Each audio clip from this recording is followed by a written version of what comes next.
States. It's Mark from the United States. Good morning, good afternoon, good evening. Mark from the States. How are we doing today? I'm doing fantastic. I hope you are as well. Thank you so much for coming. Just blows me away that y'all come back. At least I think you're there. I mean, obviously I can't see you, but I'm assuming some of you are out there somewhere. Even if it's just one of you, I'm so grateful. You guys have truly made this journey worthwhile. And it's just been awesome. Life-changing, for sure. There's so many good people out there. And with all the negativity you see in the media and all that business, it's so nice to be able to meet and talk to people, just good humans. So it's very encouraging. Hope you're having a great day. Come sit on this big fake couch with me, right? Menin and the last post ceremony. This is from Vlogging Through History. It's now episode 5. We are moving through his unbelievably good original series on Ypres or Yppers or Wipers and all the different names it has. Learned so much from this guy. I love his channel, so if you haven't already, please go support him and all his stuff. He does such a wide range of things. He's a historian, but he's very likable on top of that, right? So he's just does great work, and I strongly recommend going, and you could just do a total rabbit hole deep dive on tons. He does reactions, original content, which is what we're watching, which is what I love, and he does top 10 lists, rating presidents and monarchs and all the crazy stuff that we love in history. It's just, he does it all, and it's just amazing. You should really check out his channels, and I really think you would enjoy him. So today, episode 5 of his original series on World War I battlefield there in Belgium, and it's really cool. Hell on Earth is what the title of the series is. So this one is Menin and the last post ceremony.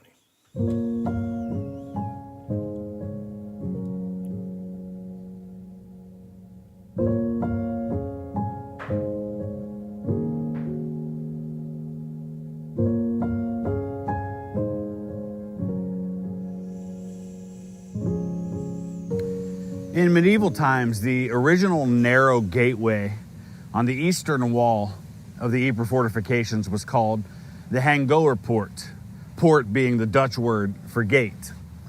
During the 17th and 18th centuries, while under the occupation of the Habsburgs and the French, the city was increasingly fortified. You can see remnants of that all over the city today. But by the outbreak of the First World War in August of 1914, the eastern exit simply cut through the remains of the ramparts and crossed a moat. The gateway was by this time known as the Menin Port, or the Menin Gate in English, because the road leading through the gateway led to the small town of Menin.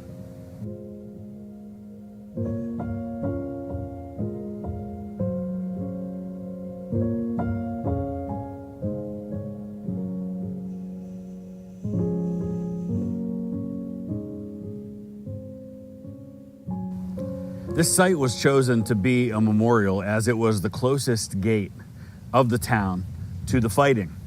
And so it was assumed that Allied troops would have marched past it on their way to fight, but in reality, most of the troops passed out of the other gates of Ypres because the Menin Gate was too dangerous because it was too close to the fighting, and there was constant fear of artillery fire here. The memorial itself contains the names on stone panels of over 54,000 British and Commonwealth soldiers who died in the salient, but whose bodies have either never been identified or never found at all. But on completion of the memorial, it was discovered to be far too small to contain all the names as it was originally planned. And so a cutoff point had to be chosen. The latest date for which men are listed here after being killed is August 15th, 1917. And so the 35,000 missing from August 16, 1917 to the end of the war were instead inscribed on the Tyncott Memorial to the missing. It's important as well to point out that this memorial does not list the names of the missing for New Zealand or Newfoundland soldiers, who are instead honored on separate memorials.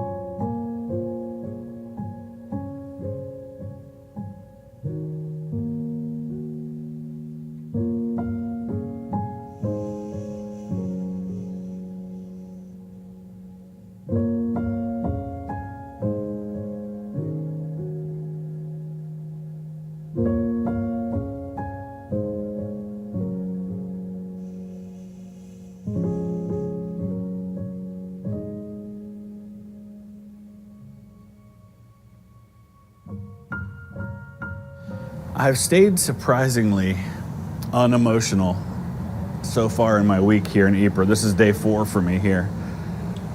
But there's something about this memorial that really gets to me.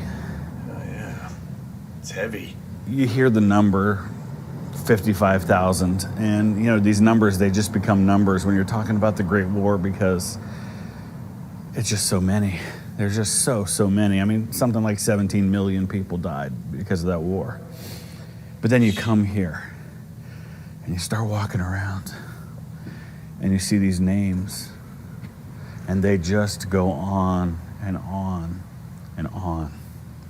You come around a corner and then you see a couple thousand more names, and you realize that every single one of these small inscriptions represents a life that ended way too soon. It represents, in many cases, a mother, a wife, children. And there are thousands of them.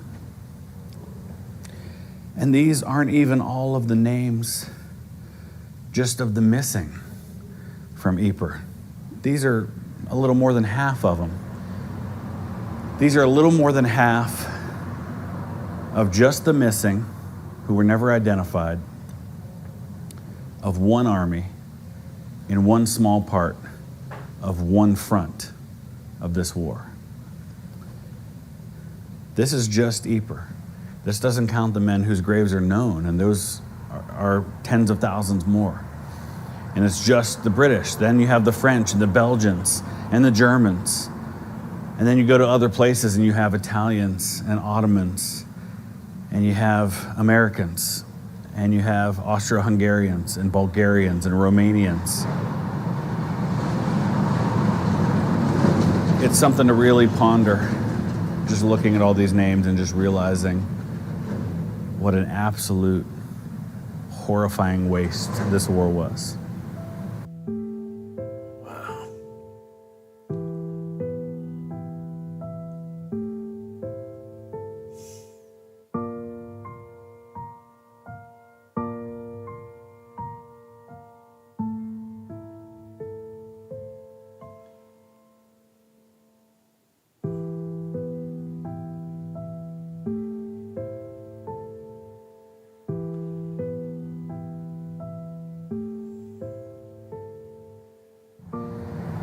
When this memorial was dedicated in 1927, Field Marshal Lord Plummer gave a speech.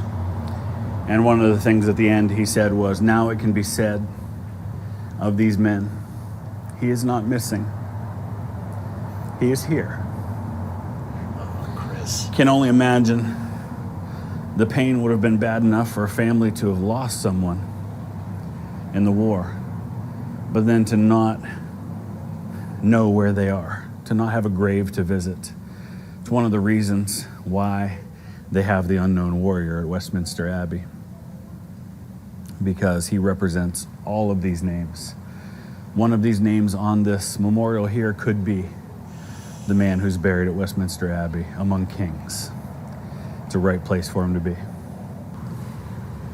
The inscription that you see here, where it says, here are recorded names of officers and men who fell in the Ypres salient, but to whom the fortune of war denied the known and honored burial given to their comrades in death.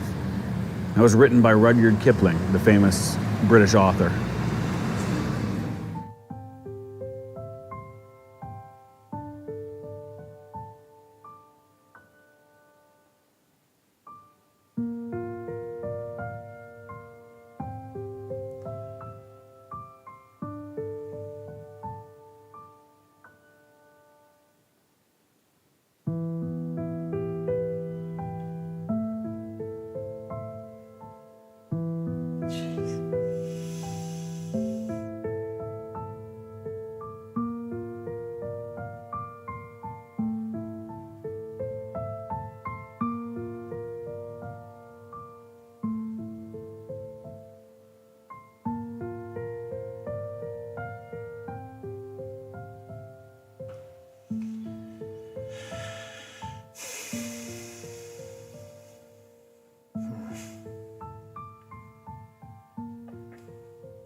Always amazes me seeing all the names. It really does.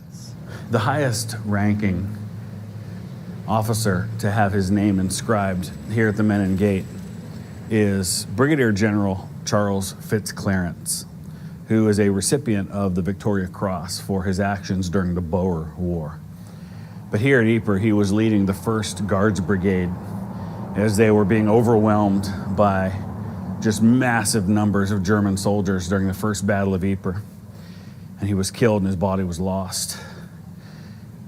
But something else kind of interesting about Fitzclarence, the reason he has that name, Fitzclarence, which is a name often that was given to the illegitimate children of royalty. Well, that's the case here.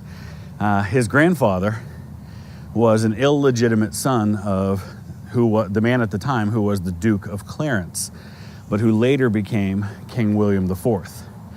And so Charles Fitzclarence was a great-grandson of King William IV, making him a cousin to King George V at the time of his death. Wow.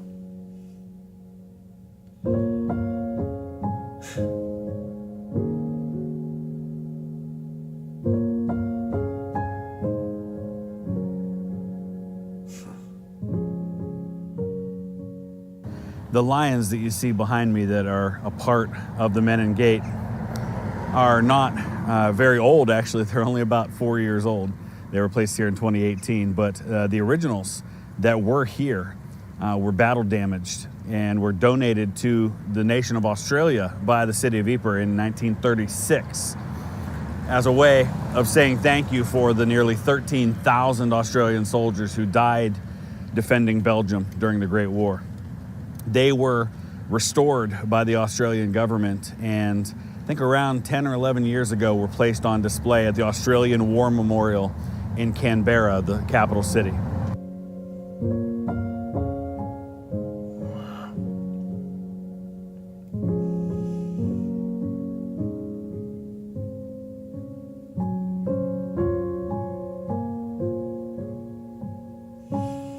They're very human-like.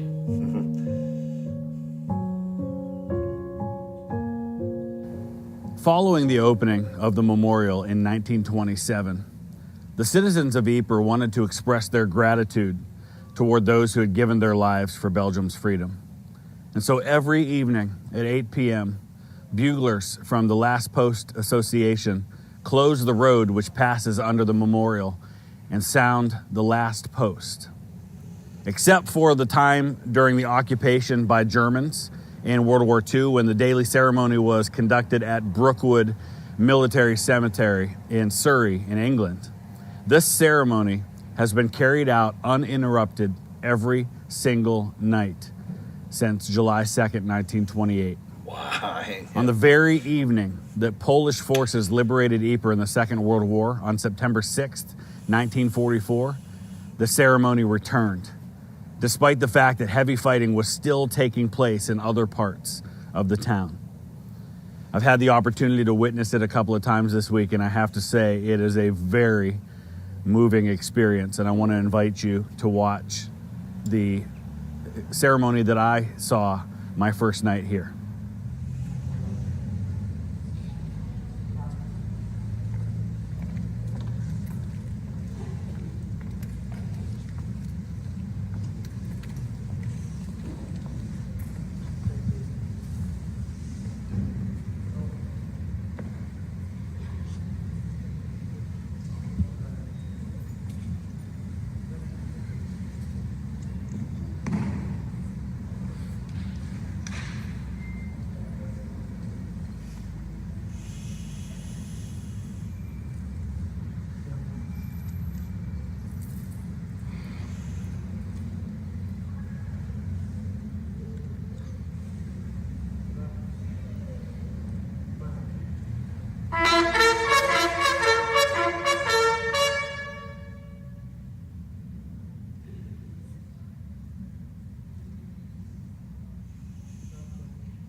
They shall grow not old, as those that are left grow old. Age shall not weary them, nor the years condemn. At the going down of the sun and in the morning, we will remember them.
please support his channel. That was beautiful. It's so hard to not go there and feel emotional. If you don't feel anything going there, that's remarkable in its own right, I guess. But it's great job, Chris. This was so well done. So please go support his channel. I encourage you all. I really think you'll enjoy the history and all just the funness of his channels. They're just really good. So yeah, I knew this episode was going to be a little heavy, and it was. And they've all been heavy. I mean, because Jesus, the whole thing is just, what a colossal waste of life. It's just mind-boggling that people just continuously were sending these boys in to this fight that wasn't going anywhere. It's hard to fathom that the people that were in charge just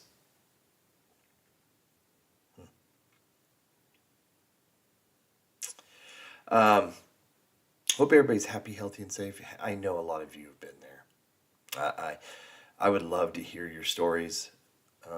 As always, I learned so much from all of you. Some things from this video I didn't know, that most of the men didn't even go through the Menin gate to the battle because it was so close. That was something new I didn't know. I just assumed they all did, I just figured the bulk of them did. Obviously, I never thought every single one did, but he's saying the bulk did not. That they all went through other gates to get to the battlefield, and that's New Zealand and the other country does not have names there. They have their own memorials. Interesting. There's just so many. I mean, he's right. They all become numbers. You just start associating a life that is no longer, or was no longer, allowed to continue as a number, as one of tens of thousands all over that area. And they all just get blended together, and it's truly wonderful that they have a place like this, and they do the last post and every night, and hope they continue to do it every night till the end of time, because it's just awful. Anyway, I hope you had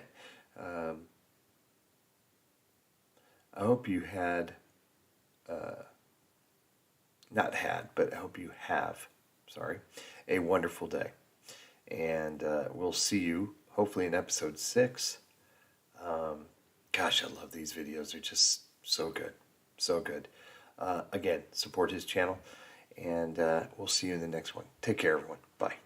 Mark from the States, Mark from the States, it's Mark.